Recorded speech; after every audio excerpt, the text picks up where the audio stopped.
Welcome to the Alchemy Brothers Podcast. I'm your host, Jacob Strong. In today's episode, I am joined in conversation with Roaman, a singer-songwriter hailing from Italy and a man I had a pleasure to meet a couple of years back at one of our Alchemy Brothers events. Roaman was with us to share some of his music medicine and will be again joining us at our upcoming Manifest Men's Festival. So before we get into the conversation, let me just take a moment to share with you a little bit about our upcoming festival. So Manifest is going to be hosted in the Serra da Estrela, which is the mountains of central Portugal. The venue that we're at is this beautiful campground surrounded by a lush forest and right beside the highest lake in Portugal. So held by this beautiful mountain scenery, the forest, the lake, we are going to gather. We're calling in 100 men to join us for this celebration, and we're going to collectively go through transformative workshops. We're bringing in facilitators from various different backgrounds and various different expertises. We're going to have many talented artists coming to grace us with their music and their medicine, and we're going to gather to do the work, but also to just play, enjoy, dance, and sing, and just celebrate what it is to be a man in today's society. In my opinion, we are not doing enough to celebrate masculinity, and we're not doing enough to celebrate what it is to be a man. Everything that we see in the field of men's work or in men's development is just so serious. And I think it's an important part of the process to pause, to celebrate, to recognize how far we've come, to recognize the direction that we're going, and to collectively come together to fill each other's cup, to resource ourselves such that we can continue this journey and we know that we are not alone. So I'm calling you in, brother. We are calling you in to join us at Manifest Men's Festival, which is the first weekend of September, the 5th until the 8th. Now to share a little bit about Roaman.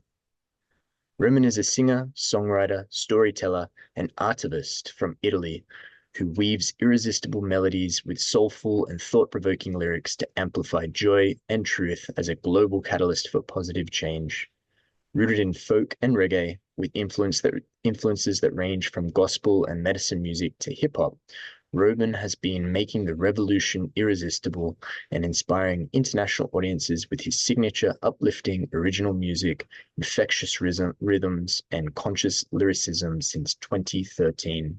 I really appreciate the way that Roaman showed up to this conversation and his willingness to be open and vulnerable, to share his story, his journey into getting into this work, and that long period for him of struggling with meeting the expectations of his family, society, of himself, and then how he met the doubts, how he met the uncertainty.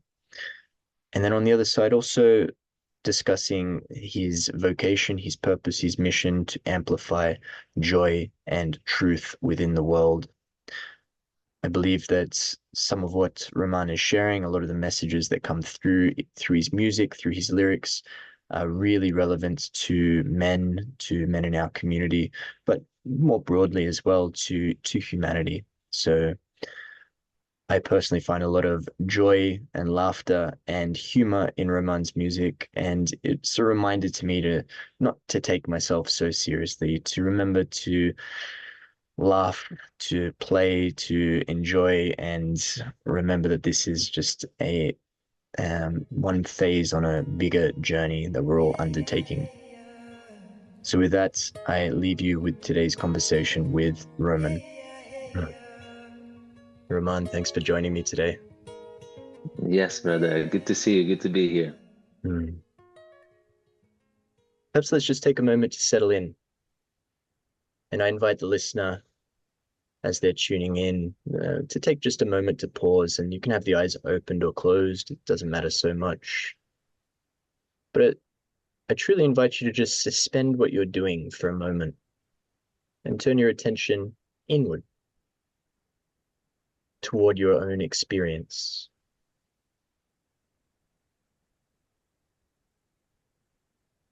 Maybe you notice the ground beneath you, the floor, the chair.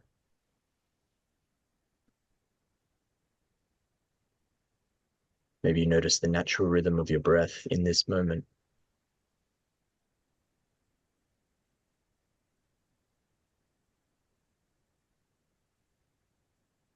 You might just take a moment to pause and notice how you are, how you're feeling.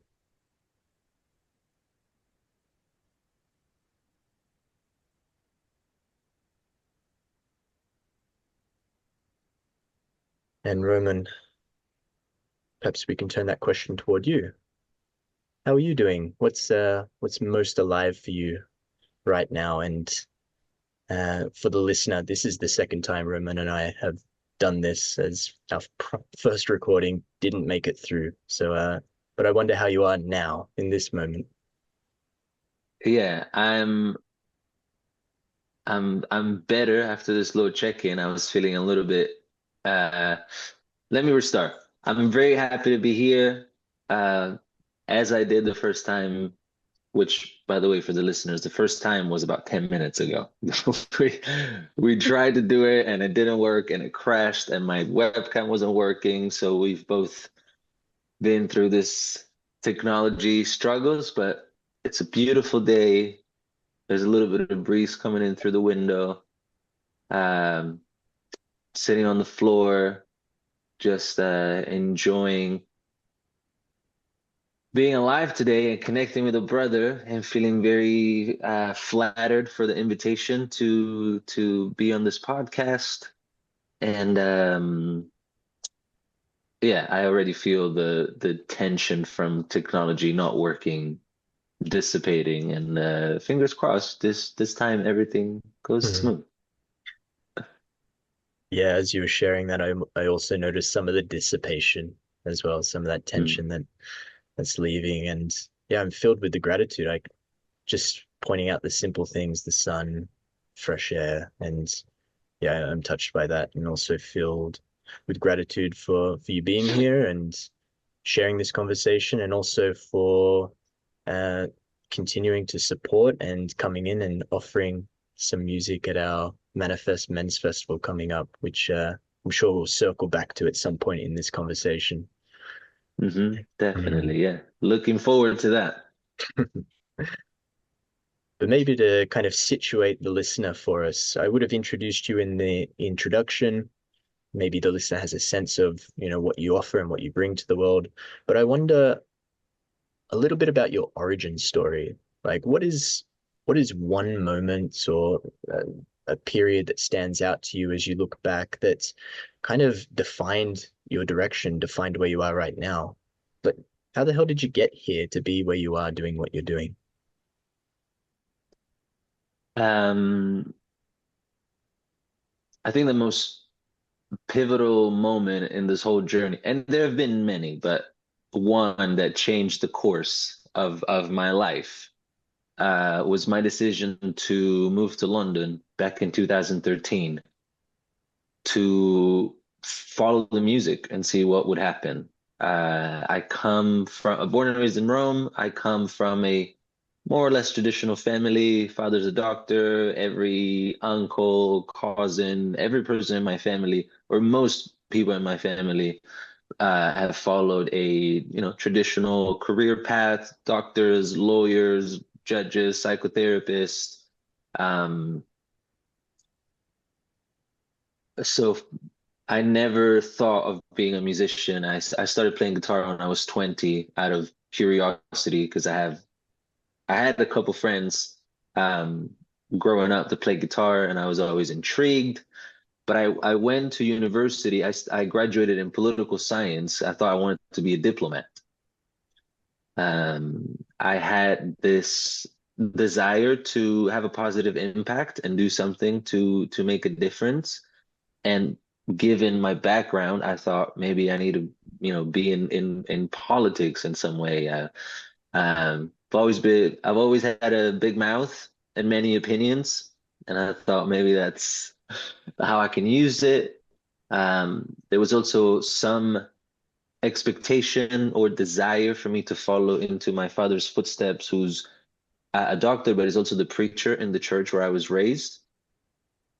So it's almost like there was this vision for my life. that wasn't mine, but it was kind of like, this is what we want you to, this is what we would like you to do. Either be a doctor or a lawyer, or, because it would be it would be easier because we can basically hook you up, like you already have people in your family to do this, so your career would be um just be open roads.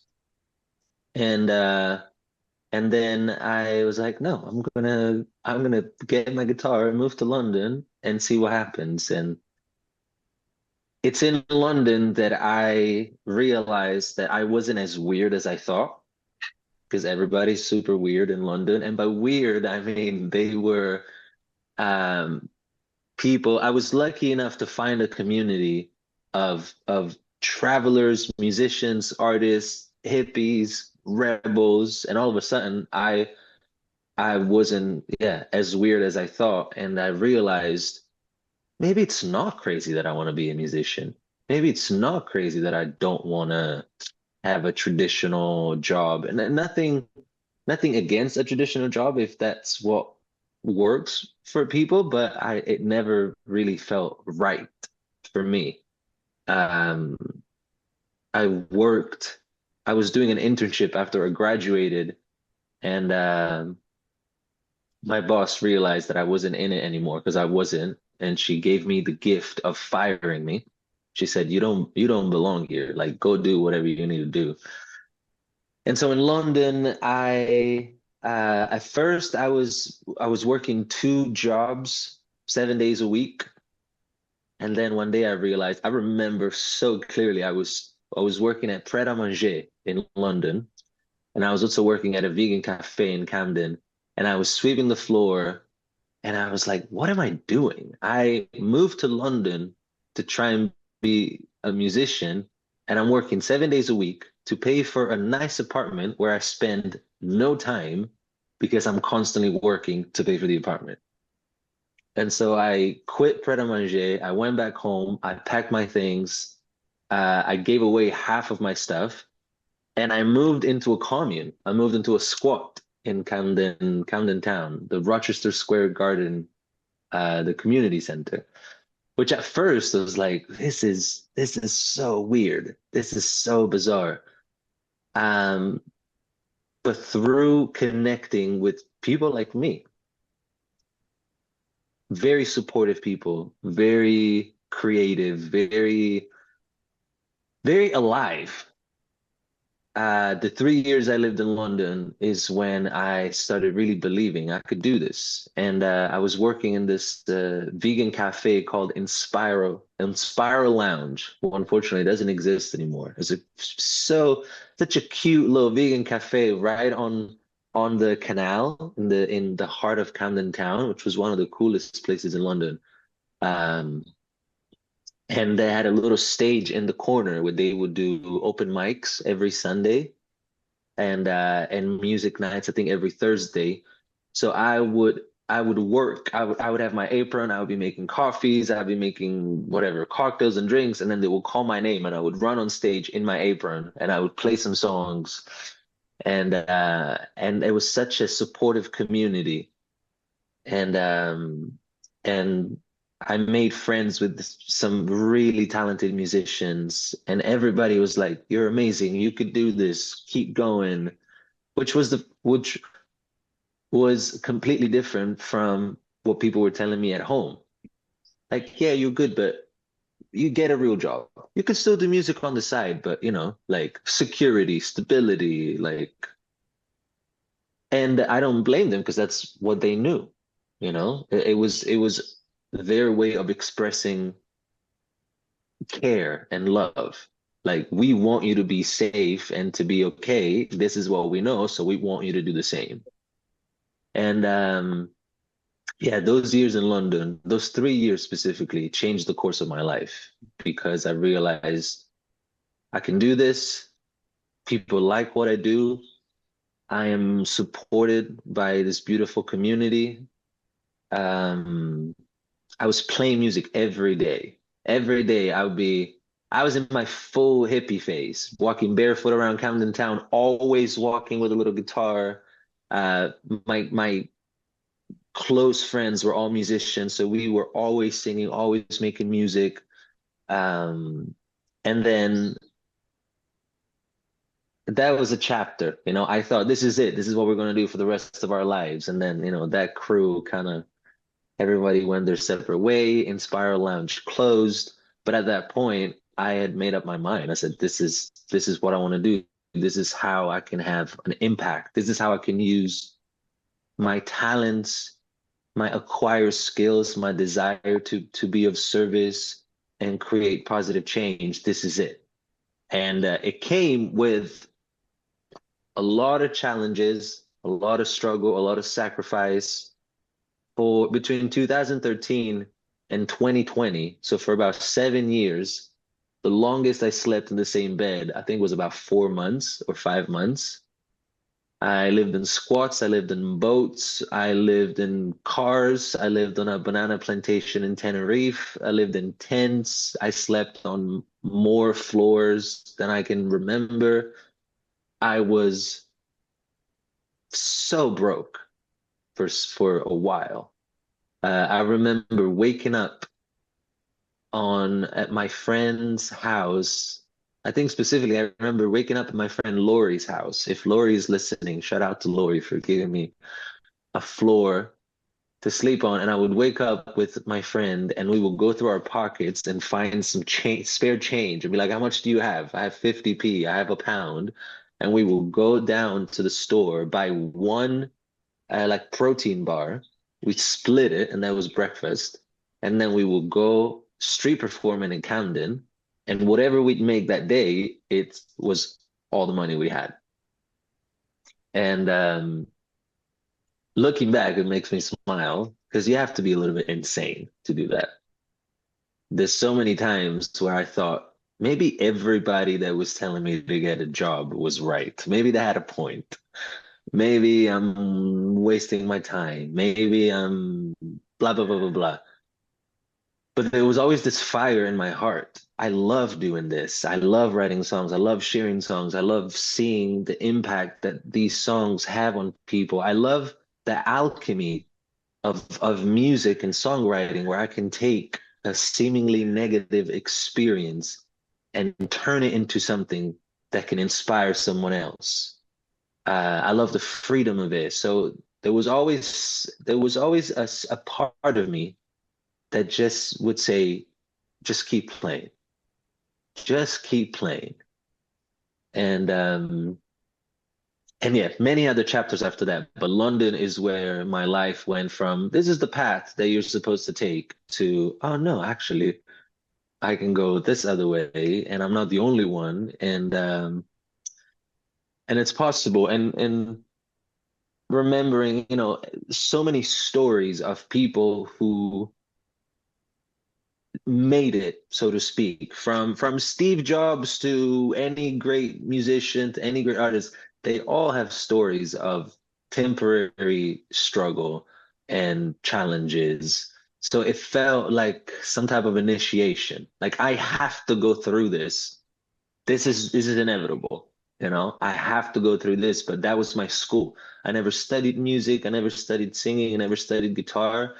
Showing up in the street and street performing and busking for hours a day, every day for years was my school. That's how I learned how to perform and also singing at this little open mic in Camden Town at Inspire Lounge. So somehow I could see how that period of my life was going to be the foundation for who I was going to be as a man, as a musician, and it just propelled me forward. So if it wasn't for my boss firing me from my job and me saying, I'm just going to go to London and see what happens, almost certainly I wouldn't be here today. Mm. Yeah, and also just honoring the persistence to follow the fire, the dream, the feeling within you to offer that gift. And I can imagine the difficulty in cutting against the grain, like going a different direction, and no doubt the continual feedback that you would have likely experienced from one part of your life, feedback telling you like that, just come back, what are you doing? It's crazy. It's just a dream. And then this kind of this burning sense within is like, no, there's something here, and I need to, persist in this. I need to keep going. I need to keep striving. And it's, I think, so easy to not honor that feeling, not honor our own kind of gut instinct, our own passion, our own desire, and just give in to the external voices that want us to stay in a particular box, fulfill a particular role, um, produce, consume, keep us in that kind of that cycle. And yeah, I'm also resonating with your story there. It's slightly different direction, but I too was, I grew up in Western Sydney, and studied at university and went into civil engineering, and all of a sudden realized like, this is not for me. What am I doing here? This is not fulfilling me. This is not giving me that sense of aliveness that I need, or that I know is within me. And yeah, cutting against the grain, leaving, quitting, selling everything, to go travel, to go find community, to go find passion, to go find like what it is that truly makes me come alive, and how I can be of service to the world, in my best capacity. But I also like somehow this kind of this circle that you've come through, where your intention perhaps was to be of service through political science, I think you said, this kind of this more technical aspect, and then somehow now you've come nearly in this full circle where your platform is, I would argue, giving you a much bigger voice than what maybe you would have been if you went into the system and then became indoctrinated and bound up by policies and red tape. But now you're this kind of like self-proclaimed artivist. Can you speak to that, like that shift for you, and that return, let's say, the coming back to that original service? Yeah. I think I just found a more authentic way to do something that I always felt like I wanted to do. So when I graduated in political science and I thought I wanted to be a diplomat, I wasn't sure that was the right direction, but I knew there was something in it. I just didn't have other options to choose from. I thought, well, maybe that's the way I can do it. The fact that my I forget if I mentioned it in this one or the previous one that we did, but I'm gonna repeat it just in case. My father is a doctor. He's also a preacher in the church where I was raised. So there was this kind of like desire, expectation for me to follow in his footsteps, and it was actually really beautiful. A couple years ago, my dad came to one of my shows, and at the end, he said something like we do something similar, you and I. Like I can see that we do something. Not that I would ever refer to myself as a preacher, but there's the encouraging, the inspiring, the motivating, the offering words of support. Um, so it didn't feel necessarily like a returning to something, but a gaining clarity on my own way of doing that. I think of a book that a big impact a couple years ago during COVID. Me and some friends would have had this online book club. So we just said, why don't we meet once a week and we choose books and we read them, we study them together, we can talk about them. And one of these books it's called Find Your Why by Simon Sinek. And Find Your Why helps you through some exercises and reflection and introspection. It basically helps you get to a one sentence, kind of like a mission statement. This is your why. And your why you can apply to your career, to your personal life, to many different endeavors. And the why that I got to at the end of this book is to amplify joy and truth. To amplify joy and truth, which when I found it, or when I came up with it, I was like, wow, this feels this feels right. This feels right on point. And I know truth is a big word, so the truth, what I perceive to be the truth. I'm not saying I know the truth, but what feels like the truth to me. And so it's as if that why was already somewhere within me. And at the time, I thought this is how I can express it or speak to it or manifest it. I'm gonna be a diplomat, and then I realized no, that doesn't feel quite right. And if tomorrow I decide I don't want to be a musician anymore, my why would still be the same. And so I would do it in another way. And then maybe my why will change at some point. But so I think we all have that something inside that says, this is what you came here to do. This is what you came here to do. And I think if we listen and if we take time to water that part that wants to come out and wants to express itself and wants to just, we'll find, oh, maybe this is my way. And it can change and it can transform and it can evolve. But I do genuinely feel that I'm doing what I came here to do.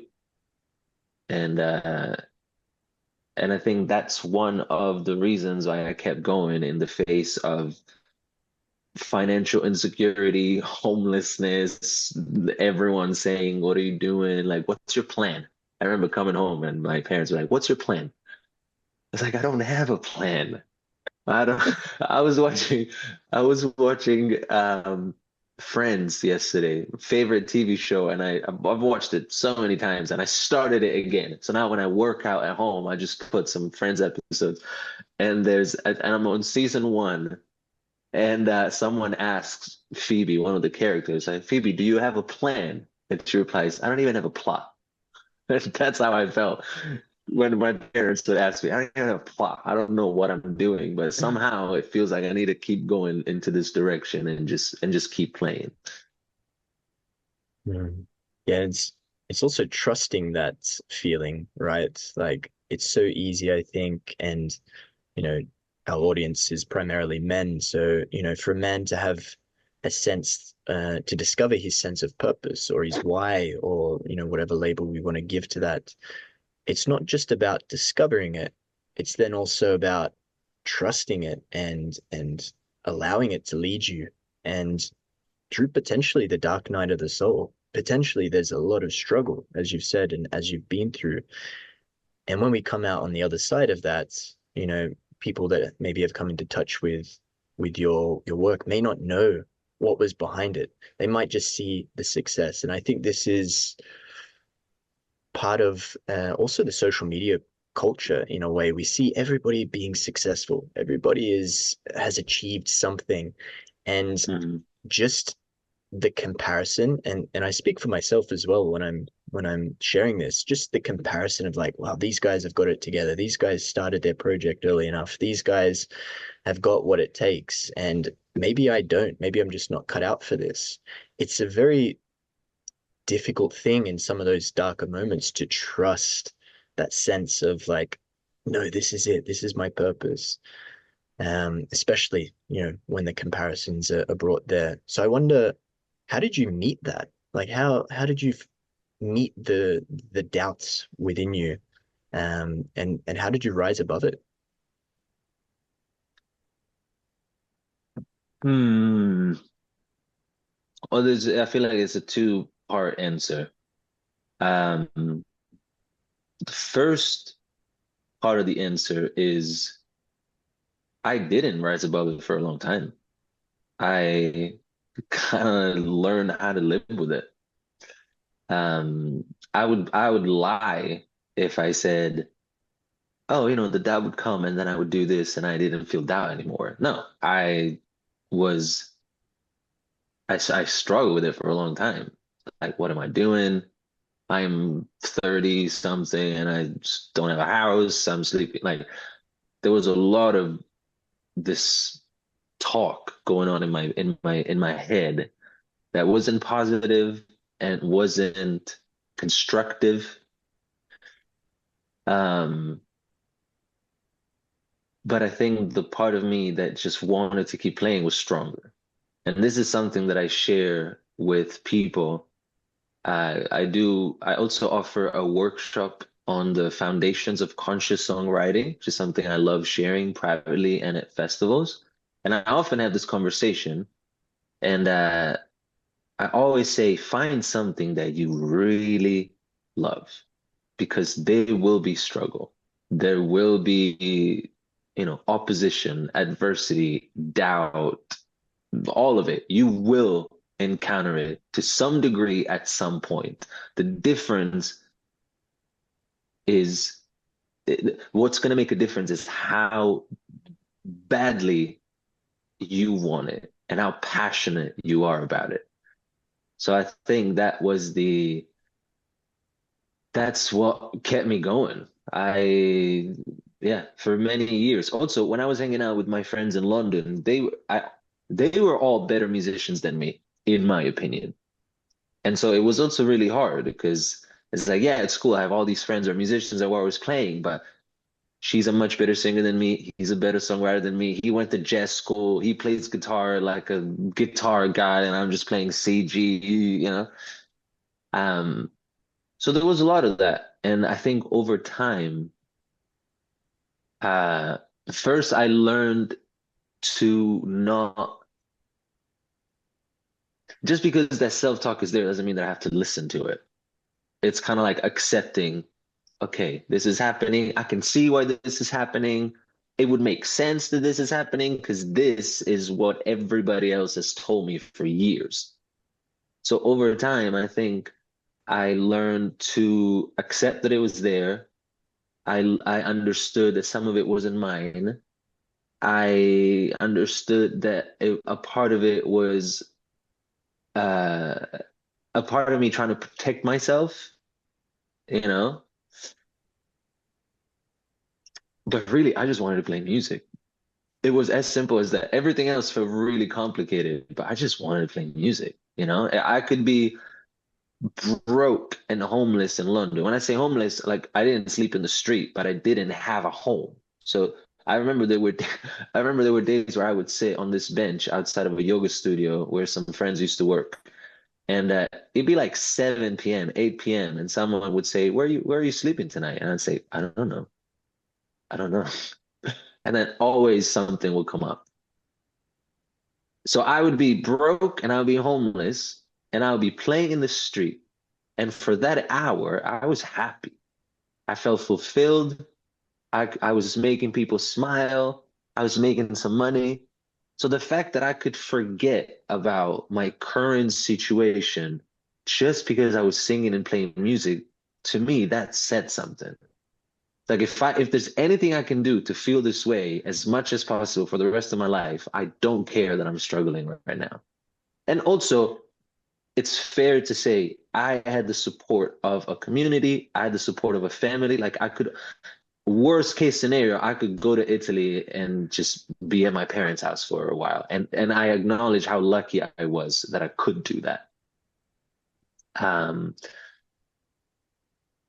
And I know I said it was a two-part answer, but I forgot what the second part was. I feel like the first part covered. I feel like nearly you've gone two parts there. What I take from that is that there's this on one side, this acceptance of the voices, acceptance of that part of yourself that's doubting.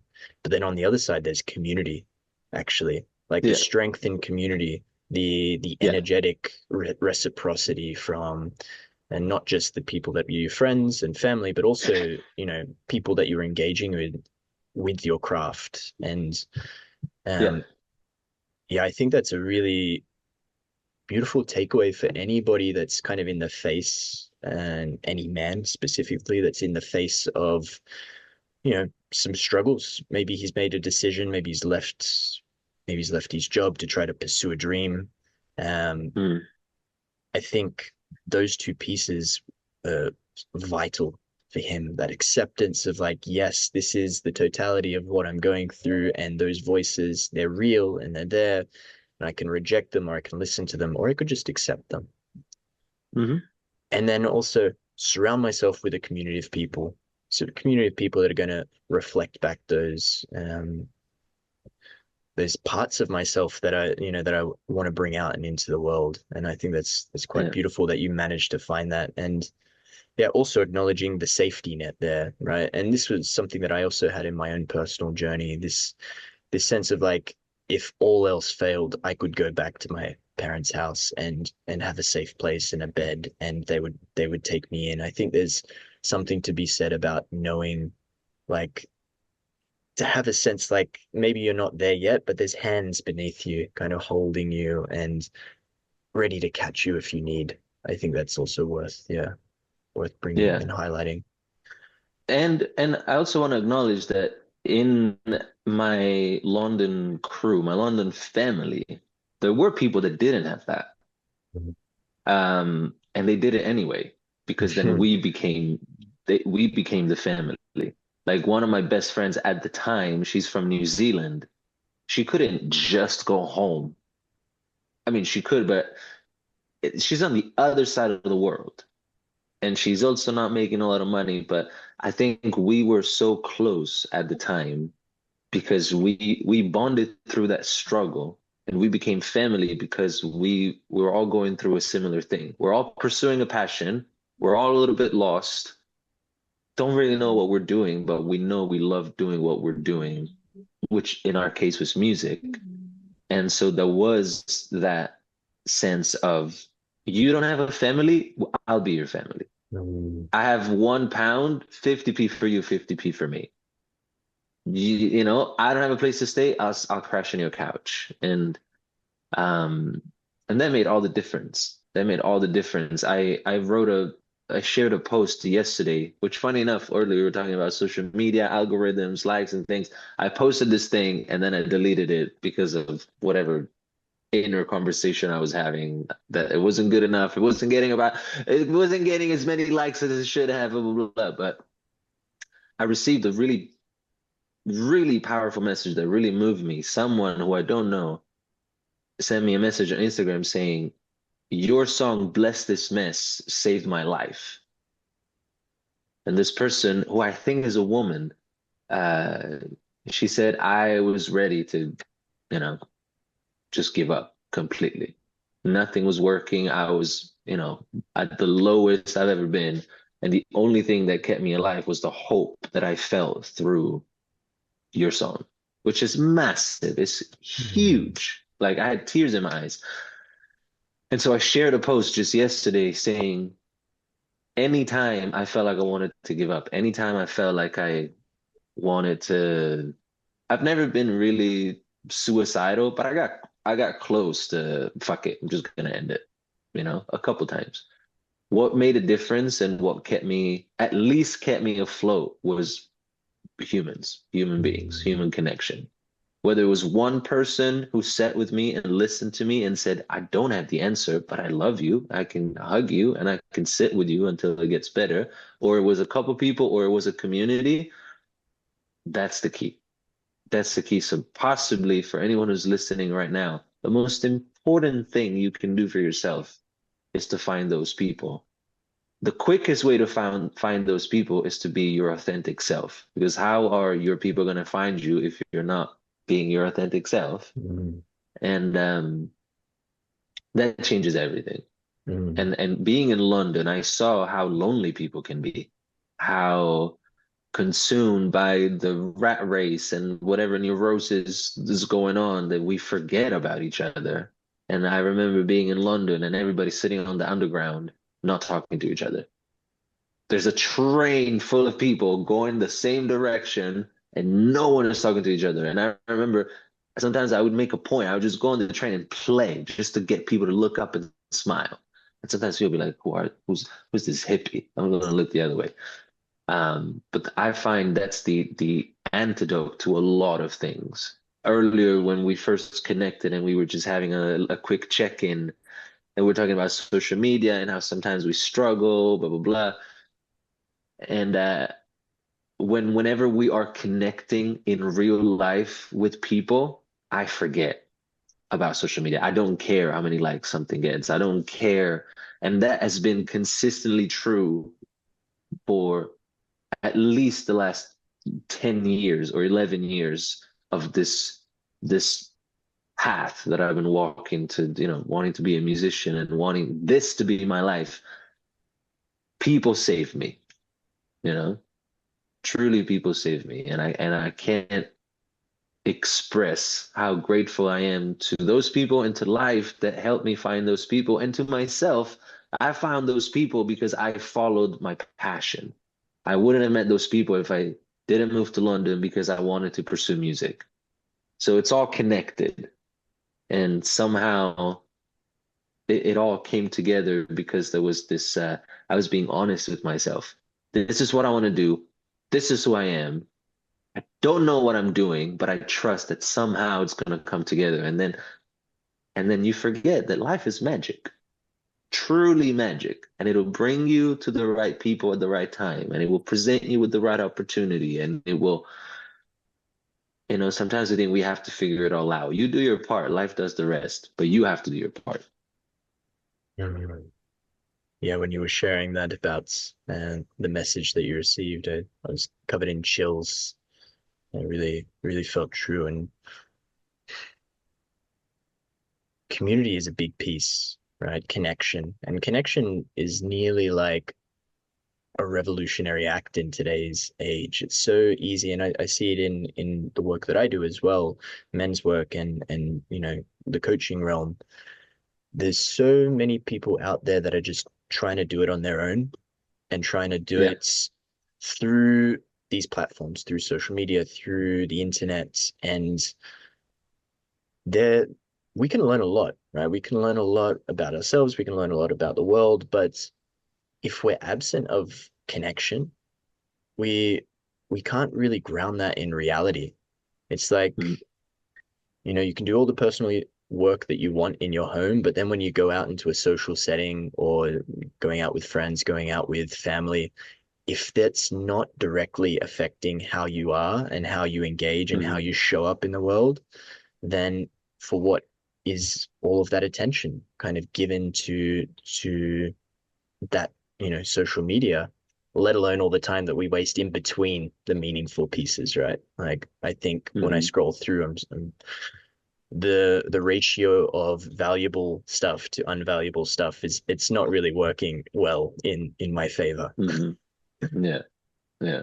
But yeah, some of the messages that are coming through, I really like the bless this mess. I think that a lot of the titles of your songs are kind of indicative of the content. There was let Mhm. that shit go, which I Mhm. also really love that one. And what a beautiful life. There's something within your lyrics and the way that you're expressing through your work that somehow it's promoting connection to life, connection to each other, connection to um, and acceptance at the same time, acceptance of all of the, this totality of our human experience. Um, and I've been following you actually, I think before, uh, maybe when you had less of a following. I think in recent years, there's been a bit of a jump in where you are kind of known for your work. Was that around I'm Spiritual? Was that the song that kind of uh, brought you up? Because yeah, I was having a conversation with a friend back home who's kind of lives in a different world to what I live in. And he sent me a message not long ago. Shout out to Miguel. He sent me a message and said, "This song reminds me of you. I'm Spiritual." And I was like, "Man, I'm having a conversation with this guy next week, and we're going to record a Oh, podcast." wow. And yeah, so I mean, that song itself seems to be perpetuating out. What is it about your music or your message, or maybe even that song in particular? Like, what is it? What are you trying to bring? What are you trying to communicate through your words? And maybe speculate why that's landing with people. Yeah, so to answer to the first part, the jump from, at least, yeah, and on social media or people being exposed to my music, there were two moments, and I'm gonna connect what I'm saying now to what I said before. There were two moments. The first was during COVID. I wrote a short album of funny songs about the insanity that was the lockdowns and COVID. Extremely controversial. That was like the most controversial thing you could say at the time. And that's the first thing, or the first collection of songs. There were 7 songs that went massively viral. And then after that was the song Because I'm Spiritual. Also a little bit controversial. So funny enough, the things or the songs that have gone viral and that most people seem to know me for were the most controversial, but they were also the most honest. And so it connects me back. I can connect it to what I said earlier. How do you find your people? You be your authentic self, because how are they going to find you if you're not being yourself? So those were 2 pivotal moments. So this is I think April 2020. I have about 2,000 followers on Instagram. I just moved back to Rome from London. When the lockdown started, I was in London for about a month and a half. I was about to go insane. So I was lucky enough to be able to get out. And I went back to Italy, where I'm from. And I was feeling afraid. I was angry. I was frustrated. I was confused by the whole thing. So I wrote this little song called Go Back to Yourself. Thinking no one's going to hear it. It doesn't matter. I'm just venting my frustration. I uploaded, I check my Instagram in the evening, and I have 10,000 followers. And I freaked out. I genuinely freaked out. It's like you spend so many years trying to get people's attention, and all of a sudden, you have people's attention for the most controversial thing you could possibly say at the time. I was like, oh my God. But then I realized people are connecting with it because I'm saying something that many people think but are not able to express. And so I kept writing those songs. And then I did the same with Because I'm Spiritual. So what is my message? What am I trying to say? It all falls under the Amplifying Joy and Truth. That's the why for me, it's the compass. So, because both of those, the COVID songs and the spiritual song, they're funny. They're funny. So there's an element of joy. People listen to it and they laugh. But there's also an element of truth. Again, what I perceive to be the truth. In the case of the song Because I'm Spiritual, I've been part of quote unquote spiritual communities for 11 years. And I see the beauty. I see how much these communities have changed my life. You know, spirituality has changed my life, or at least my understanding of spirituality. Listening to the teachers, doing the practices, changing my perception of the world. So I acknowledge the absolute beauty of these connections in these communities. And I also acknowledge that there's a little bit of bullshit in it. You know, it's like, how do we go from what's inside of me is inside of you, and what's inside of us is the magic giving life to everything, and we are connected to everything in ways that we can't even fathom. How do we go to that from crystals and feathers and astrology and like nothing against these manifestations of modern spirituality? At least I call it neo-spirituality, but that's not, to me, that's not the point. That's not it. And sometimes it seems like there's more in this neo-spirituality, there's more attention, more focus on these external things and less to, you know, we are also spirit. We're not just this meat sack. There's a spirit, and we call it spirit. We could call it something else, but there's a spirit that connects us all, that is giving us life, that was here before and is going to be here after. And after that, I think that is the foundation of spirituality. And then we can delight in what Ram Dass calls, you know, the play. We can delight in the play. But if we put the play first, and it's like, look how spiritual I am. I have beads, I have crystals, I got feathers. I say grand rising instead of good morning. Whatever it is.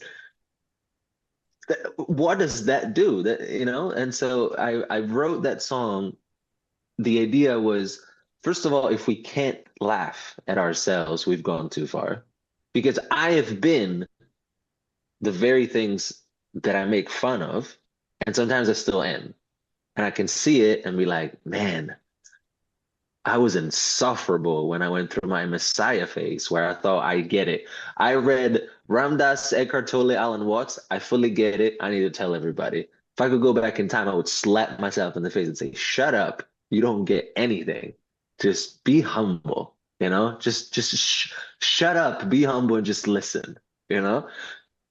So if we can't laugh at ourselves, we've gone too far. And if we can laugh about the things that I think don't necessarily have anything to do with spirituality, indirectly we'll remember the things that do. Again, what's inside of me is inside of you. What's inside of us is giving life to everything.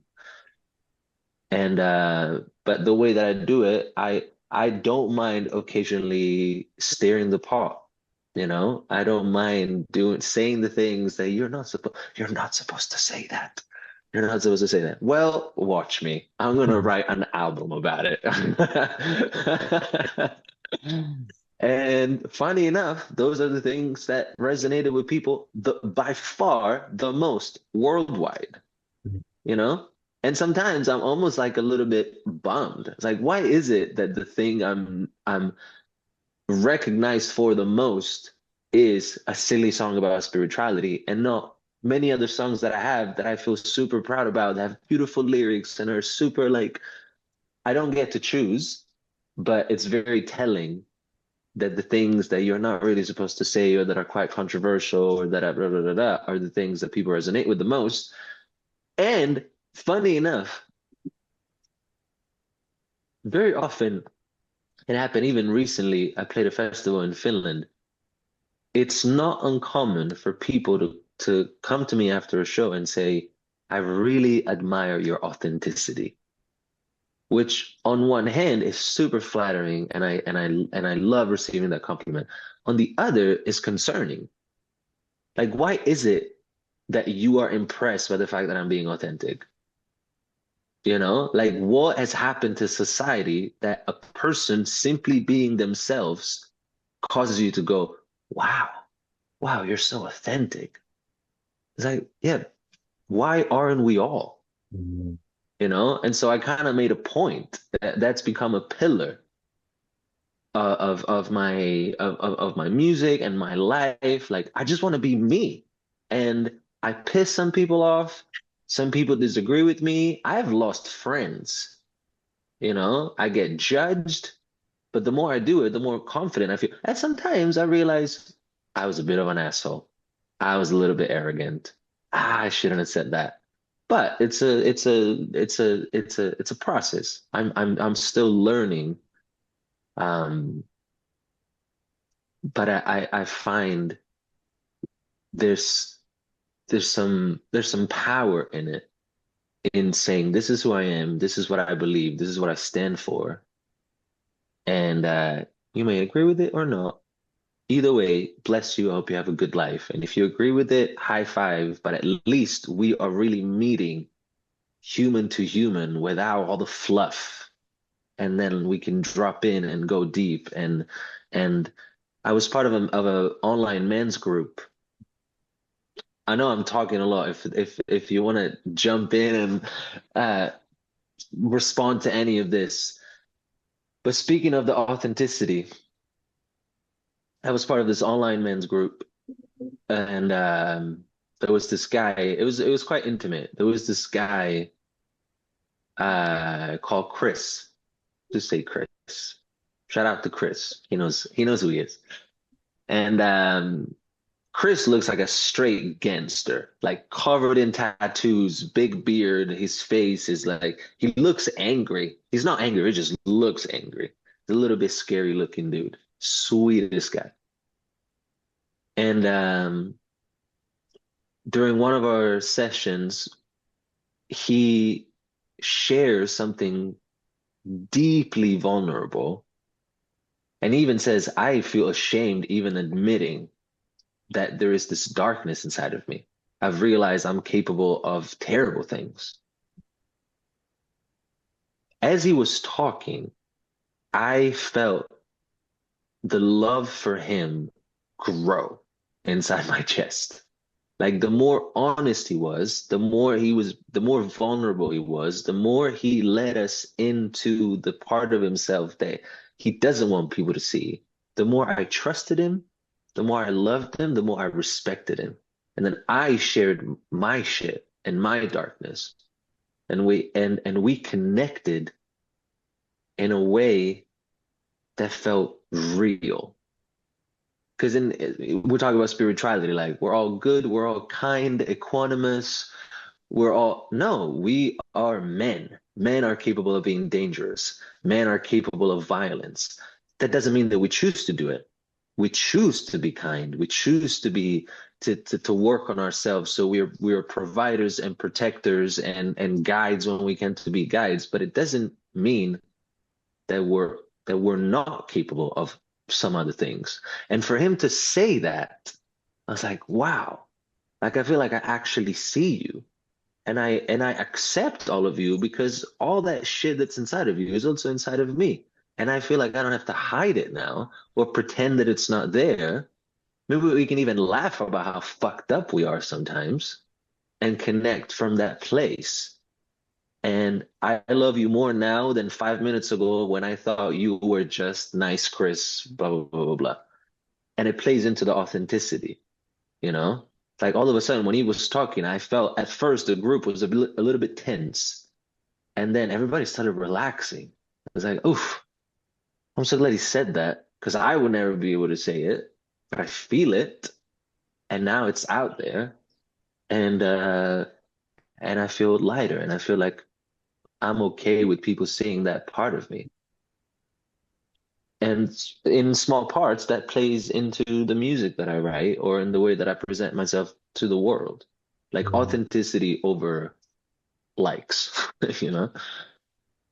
Yeah, that's beautiful. And particularly, doing the work that we do with Alchemy Brothers, we witness this kind of thing unfolding through, the process of a weekend retreat where maybe at the beginning there's a bit of like trying to figure out, what's this group about? Where are we, like, what the hell are we supposed to do here? But by the end of the week, just by revealing authenticity, revealing vulnerability, revealing parts of ourselves that's maybe haven't been seen before necessarily, or at least not witnessed in this kind of a way, a non-judgmental space. The kind of connections that come through, the love that is experienced and grown, really, it's a growing love. We need to actively participate in that process. The whole dynamic at the end of a retreat, individually and collectively, is just such a remarkable thing to witness. And I think there's also something to this kinesthetic empathy, this kind of like you're expressing something and I can witness it within you and you're releasing some of the tension that you're holding in that process. And I'm feeling you, I'm witnessing it, I'm holding it, and I'm experiencing it. And that tension dissipates in me as well. And when that tension dissipates, all of a sudden something rises within me that wants to come into the space. Because now I'm not holding it back. Now I'm not restricting myself. And it's just this just unfolds so organically when we create these intentional spaces. It's really beautiful to witness and to hear of your experience with that as well. Yeah.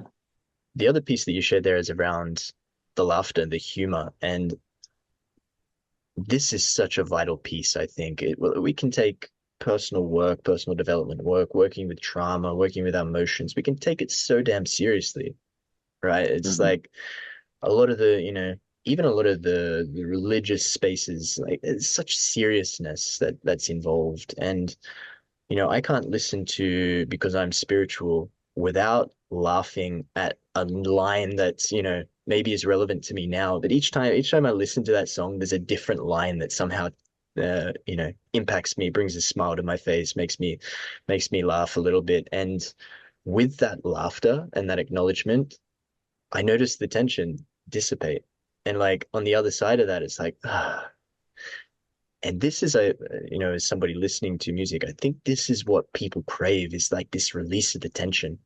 It's like Yeah. he said it. He said it. It's like, I'm trying to do this thing. I'm trying to be spiritual. I'm trying to do this healing work. And, I'm putting on the right clothes. I'm wearing the right garbs. I'm acting the right way. I'm saying the right Mm, mantras. And it's like I'm nearly defining myself by this subculture. And then when you mm, call it out, it's like all of a sudden I'm not gripping onto those pieces anymore. It's like, oh yeah, mm. it is lighter. And yeah, so I just wanted to reflect that back to you as somebody that listens to it, that's the experience that I have each time, something within me dissolves. Yeah, so thank you for sharing that song and being willing to be the guy that speaks out and Yeah, man. says the Yeah, things you're not man. meant to. Yeah. Yeah, yeah. Laughter and joy are a big part. I was in my parents' house where I was raised. There's this poster. I think it's still there. Ever since I was a child, it's in my one of the bathrooms, and it's a picture of an elephant under a waterfall. It looks like the elephant is like taking a shower, and it looks like the elephant smiling. And it's a quote by Oscar Wilde that said, "Life is too important to be taken seriously," which Mm. it's huge. It's huge. Like obviously there are things we're supposed to take seriously, obviously, but otherwise we overcomplicate things so much. Um, why is authenticity so powerful? Because otherwise, you speak of retreats or any social situation, most of us show up with this is who I want people to perceive me as. And it takes so much effort to keep that thing up. I'm gonna say the right thing, I'm gonna do the right thing. This is exhausting, and we're all doing it all the time, or most of us, most of society. So it's just this liberating feeling of, I guess this is who I am. I'm working on myself. I'm trying to be better. I'm not saying I'm mere, I'm a work in progress. But this is who I am. Like, can we just connect from this place? And especially within the spiritual community, so to speak, there's a lot of that, which is after a while, at first it's like, wow, it's like all shiny and glittery. And then it's like, wait, what's behind that though?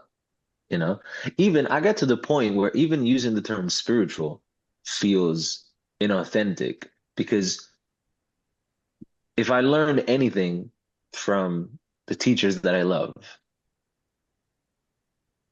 the term spiritual is kind of in contradiction with the teachings, meaning I'm a spiritual person, means I'm a person, I'm a human. Of course, I'm a human, but what I understand is that I'm not just this body, you know. There's something within me that we can call spirit or the a friend of mine just calls it the Mm. you know. That is also there. That is what, like when I die, this body's still going to be here, but I'm gone. Then who is I? And without getting too philosophical, I'm spiritual. You're still identifying primarily as this meat sack who Mm. thinks it's spiritual. So Mm. even there, if we wanted to look into it, it's like I don't think it helps to refer. It becomes another badge. It can become another badge that the ego wears. I am this. This is the uniform, this is the lingo. And funny enough, some of the most quote unquote spiritual people I have ever met, the first time I sat with the plant medicine, Wachuma, San Pedro, a few years ago in Tenerife, super powerful ceremony.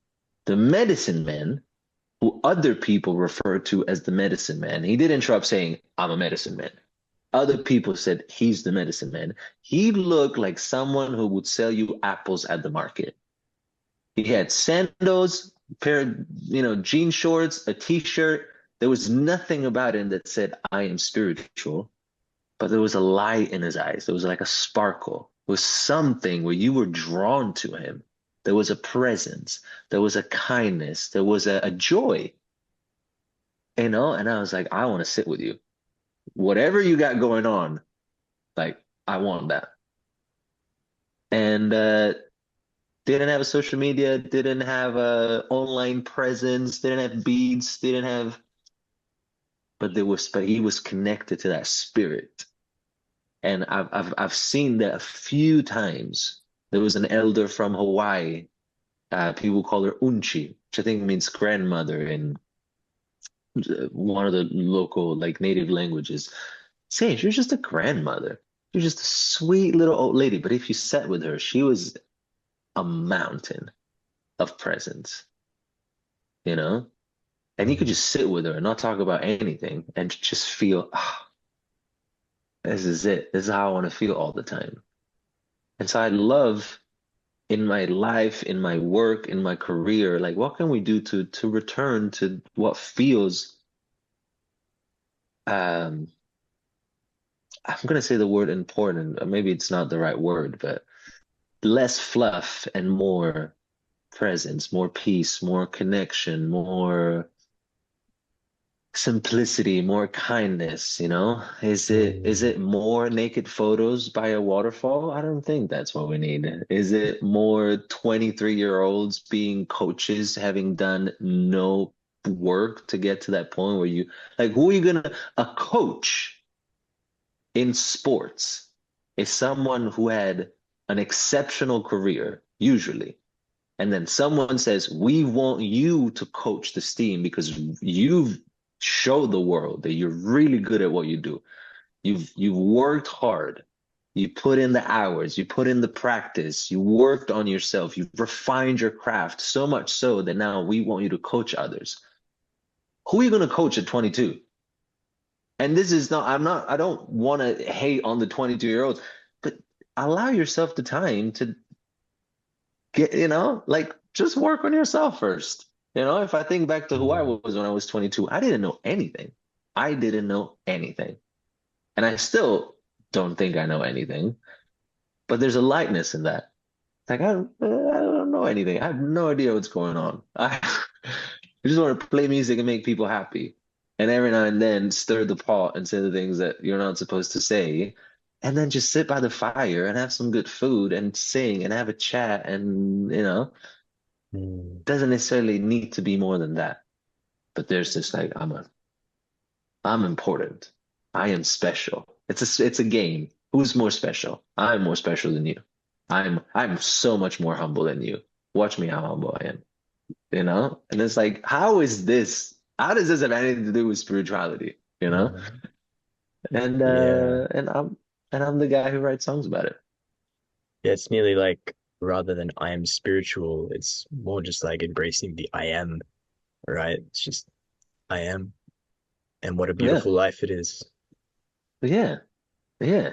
Like simplicity. This simplicity, that's what draws me to people and to teachers and to there's presence, there's simplicity, there's connection, there's Humbleness. contentment, humbleness, Mm, instead of I feel like if anything, we're doing the opposite of what I personally perceive to be that that gift that you naturally offer people and the world when you have taken the time to be with yourself, to let go. I feel like it's more if there's a game, it's a game of release and letting go.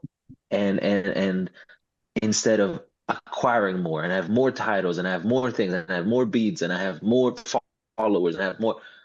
No, what I feel like it's the opposite. We should be doing the opposite, you know? yeah. Yeah, I wonder your spirituality and spirit and just the simplicity. It's a big message in your music, and also it sounds like it's been quite a long story with spirituality, right from your upbringing as well, with your father being a preacher, did you say? Hmm. So I guess spirit has always been maybe a topic of inquiry across your journey, and something I was quite touched before. You mentioned that your father came to one of your concerts and he said to you that we're doing something similar. And that also, yeah, was a really touching share.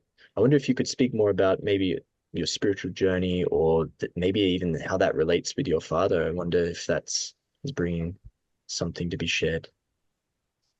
Yeah, so growing up, there was always, um, we would God, spirit, um, my parents prayed before every meal, go to church every Sunday. So growing up, there was a God, but that God was the Christian God, and um, and that's all I knew for the first, I don't know, 15, 16, 17 years of my life. Never questioned it, because if that's all you know, that's all you know. So there was always, prayer. There was that element was always present. I would go to church camps, and we would, yeah, read the Bible, study the Bible, and then I started questioning things because some things didn't quite resonate. I was like, wait, how is God an unconditionally loving God? And at the same time, he's going to throw me in hell if I don't do what he says. That feels like a contradiction. So I started questioning things, and then I left the church when I was, yeah, I want to say 16, 17, which was also tough. Like, I remember I had to sit, at least in a couple of occasions, I had to sit with the elders who didn't want me to leave the church. And I had to kind of like argue my way out. Not that they would like physically keep me in the church, but it was very like, you're making a mistake. And then I was completely disconnected from God and spirituality and prayer for a few years. I was, yeah, I didn't pray. I didn't think about it. I didn't want to hear the word Jesus. Don't talk to me about Jesus. I had this like intense rejection of all that world. And then it's actually in London that I started diving back into, let's say, spirituality by um, studying, reading, having conversations, from Hinduism, Buddhism, Taoism, bunch of different isms, studying the Bhagavad Gita, the Tao Te Ching, going to the Hare Krishna temple, meditating. Like this world opened up to me. And I went through what I call the Messiah phase, where I'm like, ha, I get it. I know everything that needs to be known. And then I realized I didn't know shit, and I needed to just be quiet and humble. And um, my favorite teacher is Ram Dass. I love Ram Dass because I find him to be so real. He's got he's so human, and also he's also like a mountain of presence and wisdom, and I have a little shrine at home, and it's just a photo of him. It's an old black and white photo of him sitting cross-legged with his arms open, just laughing. It's just a big laugh. And I see him, and I'm like, yeah, like this is it. What are we gonna do? This is it. There's nowhere to go, you know? And I feel like so much of it is having good questions as opposed to having the answers. And I think a lot of peace came when I stopped requiring those answers. Like I've done a lot of things. I've read a lot of books. I've done blah blah blah blah blah blah blah. I still have no idea what is going on. I still don't. I have no idea. But I know that when I'm kind to myself and others, I feel better. I know that when I'm in nature and I'm present, I feel better than when I'm scrolling. I know that if everybody lived by, for example, the teachings of Jesus, love your neighbor as yourself. You don't have to be a Christian to understand that there's a lot of power in that. Um, I don't know. I feel like I've done, I've acquired a lot of information, and then I let go of most of it. And I just value, human connection and simplicity, and I'm still addicted to my phone, and I smoke cigarettes, and I don't meditate every day. Like I don't want anyone to think that, oh, he's so no. No, I have as many neuroses as I used to. Maybe I'm less attached to them. Maybe I don't identify with them as much. Maybe I accept myself more. Maybe an element that definitely has changed massively is how much I trust in life, how open I am to life, how much easier it is for me to surrender to life. That one has changed massively. From little me in power, I need to figure everything out, tension, tension, tension, to um I'm just I see myself just floating in the current of this river, kind of like being taken. Um, I don't even know if I'm answering your question, to be honest. I'm just talking. It's all beautiful words that are being expressed there. And I think you pointed to again the title of one of your songs, "Stay Open to Life." And Yeah. this is also a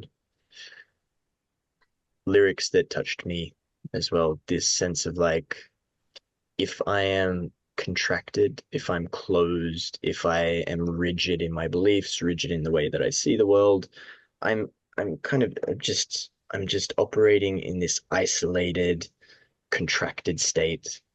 Yet if I can remember sometimes, most of the time, all the time, to soften and open and release the tension, Mm, release the contraction, and maybe soften some of the rigidity I have around my beliefs, my way of seeing the world, and open myself up to the totality of what is, man, that's just such a liberating feeling. And just a way to mm. then, from that place, yeah, maybe I can live more authentically. Maybe I can go after the things that I really want in life. Maybe I can make more meaningful connections with people. And maybe those connections are going to be a little bit more true, and a Hmm. little bit more rich. Yeah, 100%. 100%. Yeah, stay open to life has been a massive personal kind of like mantra for me. And I was actually thinking, I did a podcast interview a couple months back, and this woman asked me, like, how are you so happy and positive all the time? And I said, I'm not.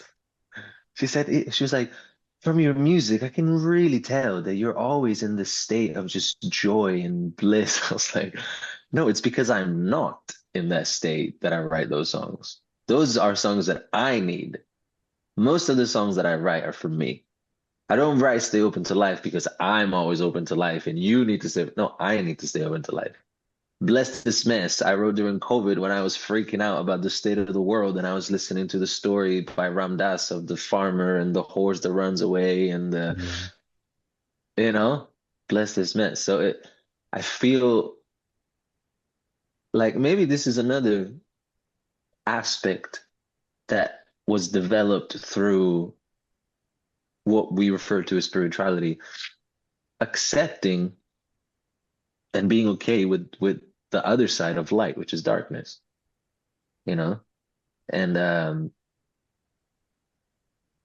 yeah, the when you realize we're all going through the same thing at different times with different names, different situations, but we're all experiencing the same fear, insecurity, doubt, and all of that shit, as well as all the joy and the excitement and the happiness. It makes you feel closer to people, you know? Like I love the feeling when I'm on stage, or maybe I'm not even on stage, I'm just sharing music. I love at some point there's a shift between I'm the performer, you're the audience, to it's just us. It's just us, and I'm just the one who's singing right now, you know? And so yeah, if I think it's actually beautiful to reflect on this, like this journey of spirituality and what I got out of it and how I changed, and I feel like I can connect with people more. I'm maybe more patient with myself and others. And I still don't want to be around people all the time. I go to festivals and people want to talk to me, and I'm like, I just want to be alone. I don't, like I read this somewhere. I don't know who said it, but I'm so glad they said it. There's nothing more spiritual than being fully human. There's nothing more spiritual than being fully human. And maybe you even have a laugh about how human you are. Because if we all come from this one perfect ball of bliss, and if we are at the core of our being, this perfect, beautiful soul, and if we are all returning to the same place, in a way, there's nothing to do. We came here to have a human experience, which doesn't justify being an asshole because, I'm the perfect self, so I'm just going to be an asshole right now. No, but maybe we just all need to relax a little bit. You know, maybe there's nothing to do. There's nowhere to go, nothing to be. Let's just all be here, imperfect humans, each with our own gift and our own imperfections and our own shit and our own blessings. And the whole point is just to be here together and try to make it as pleasant as possible for as many people as possible. Maybe there's Mm, nothing more. yeah. I feel like that's a beautiful place to wind down this conversation. This, as Alan Watts would say, the point of the music, the point of the dance is not to get anywhere. It's not to end. It's not to end somewhere in the room. The point of the dance is the dance. The point of the music is the music. It's just to Mhm. enjoy and embrace all of that. Yeah.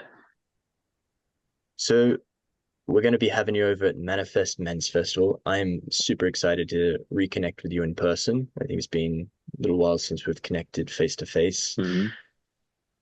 What else is on the agenda for you? I know you're touring. I know you've got an album in the pipeline. What's the near future looking like for you?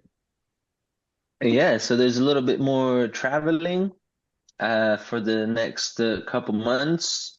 I'll be in Sweden, Greece, UK, Switzerland, and Netherlands. And then cherry on top, ending the travels with Portugal with the brothers of Alchemy Brothers and Manifest. Yeah, releasing this album called Stay Open to Life in August 8th, which I am super proud of, very, very proud of. And it would have been nice to also talk about that process, not necessarily the creative process, but how this album has helped me to step into my creative power and authenticity as far as the music, because so much has changed in my life, and people who I would usually rely on and lean on creatively for an album were not there. So all of a sudden, I just had to do it myself with the help of very talented producers who are good friends. But this album is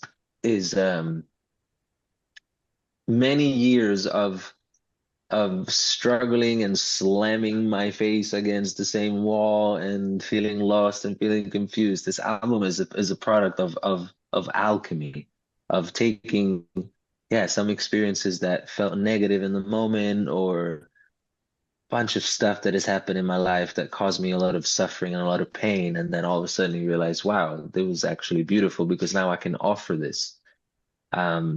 Is an album I can't wait for people to hear. I don't want to say too much, but and there's also a lot of joy. It's an album that you can laugh to, weep to, dance to, cruise to, and I pray and I trust that many people will find a lot of comfort, encouragement, and inspiration in these 12 songs. And I just look forward to traveling far and wide and sharing these songs with as many people as possible. Mm, beautiful.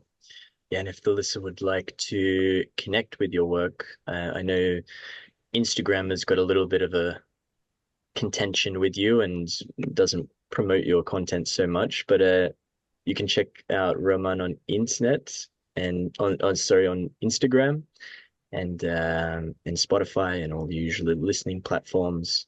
But yeah, I think if they're following you on Instagram, they should like highlight or click like or something to reset the algorithm, right? Yeah, if they want to, there's that little bell on the top right corner on my page, so it'll let you know when I post something. And if someone is not familiar with my music, on my website you have links to everything. It's Roman Music. Roman is Roaman, romanmusic.com, with tour dates, new music, offerings. Um, yeah. Fantastic. Roman, I appreciate you. I appreciate your music. I appreciate what you do for the world. And yeah, looking forward to seeing it manifest. Yeah, man. Same. Thank you for having me. Thank you for good questions. It was nice to share and also kind of reflect on these things as I was sharing. Um, Thank you for the work that you're doing, for creating Manifest and Alchemy Brothers, and being also in service of the brothers and the community in your way.